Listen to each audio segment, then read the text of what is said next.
This experiment is starting fire with a lemon.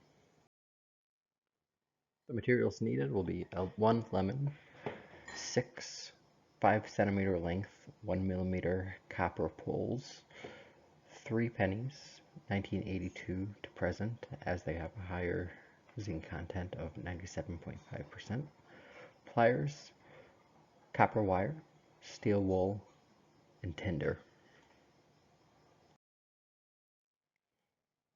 The method for producing this experiment is that you place each copper pole along the lemon, leaving at least 1 centimeter between the poles.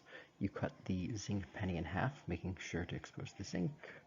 Place zinc pennies along the lemon, leaving 1 centimeter in between each zinc coin and 5 centimeters from each zinc pole.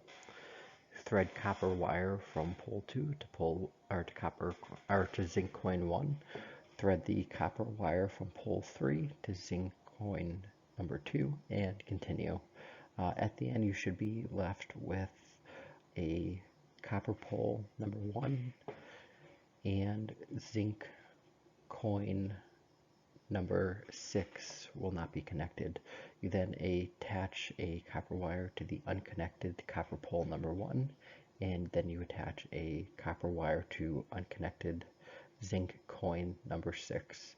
You then would rub the wire onto the steel wool and tinder, and this in theory should create enough electricity to heat the steel wool and start a fire. Here's the finished product. It is very rough looking, and I was calling it my Franken Lemon. The results from this experiment did not yield the same results in the video. This could be due to operator error. It could be due to the low current.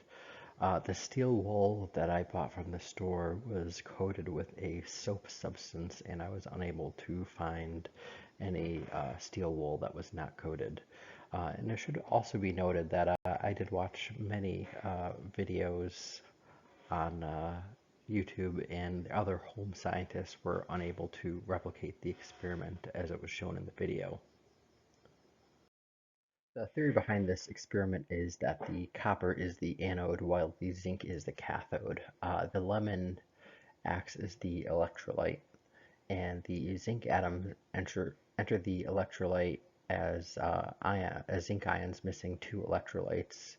The two negatively charged electrons from the dissolved zinc are then left in the zinc metal. Two of the dissolved protons and the electrolyte combine with each other, and the two electrons form molecular hydrogen, which bubbles off of the copper electrode. The electrons lost from the copper are then made up by moving two electrons from the zinc through the external wire, thereby producing